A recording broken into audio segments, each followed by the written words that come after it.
तो पुण्य दो प्रकार का है, आप इसे समझना।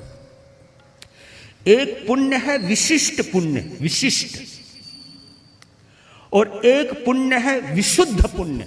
विशुद्ध यानी शुद्ध, शुद्धता में जब और गहराई आती है, विशुद्धता, प्योरिटी। तो अब हमने इसमें अंतर करना है कि विशिष्ट पुण्य कौन है, या विशिष्ट पुण्य क्या है, और विशुद्ध पुण्य क्या है। आपने कभी गौर किया है या नहीं किया, कभी ध्यान दिया इस बात के ऊपर, विशिष्ट पुण्य किसको कहते हैं? अगर हम इसकी व्याख्या करें, विशिष्ट पुण्य उसको कहते हैं जो पुण्य लेकर के हम आए हैं, पैदा हुए हैं, जो पुण्य हमारे जन्म के साथ पैदा हुआ है, जो हम जन्म के साथ ही जिस पुण्य की पूंजी को लेकर के आए हैं, वो विशिष्ट पुण्य है। तो फिर विशुद्ध पुण्य क्या है? विशुद्ध पुण्य कहलाता है जो जन्म से प्राप्त हो, वो विशिष्ट पुण्य, और पुण्य के द्वारा जो प्राप्त पुण्य है, उस पुण्य के द्वारा और पुण्य की जो उपार्जना करते हैं, वो है विशुद्ध पुण्य।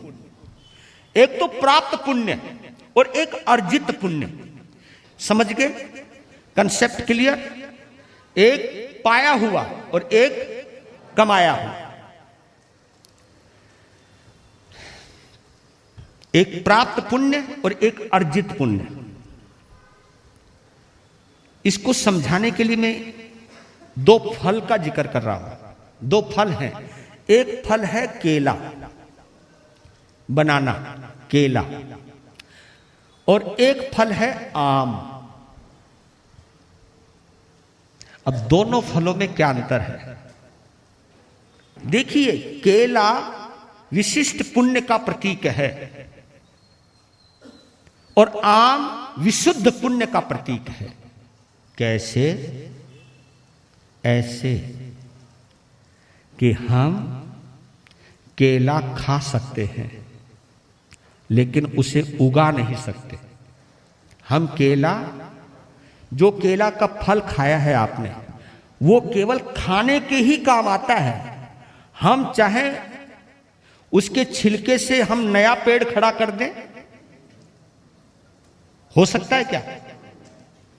इसका मतलब केला विशिष्ट पुण्य का प्रतीक है। वो खाया तो जा सकता है लेकिन उस केले से दूसरा केला पैदा नहीं किया जा सकता। जबकि आम खा भी सकते हैं और उसमें जो गुठली है, उस गुठली से नया आम तैयार कर सकते हैं। देखो कमाल की बात है, हमने फल खाया भी और उस फल को दोबारा उगाया भी, क्योंकि उस एक गुठली से आम का पौधा तैयार होता है, आम का वृक्ष तैयार होता है, और उस वृक्ष पर सैकड़ों आम लग जाते हैं। यानी एक ही गुठली में अनेक आम समाये हुए हैं। तो आम क्या है? वो विशुद्ध पुण्य है। वो खाने के भी काम आता है और उगाने के भी, उसी फल में से, उसी फल में से जिस फल को हमने खाया है, वो उसका गुदा गुदा खाने के काम आ सकता है, और हम चाहें तो उसकी गुठली से नया आम तैयार कर सकते। क्लियर? केला क्या है? विशिष्ट पुण्य। वो केवल खा सकते हो आप, उसका केवल उपयोग कर सकते हो, उसका सदुपयोग नहीं कर सकते।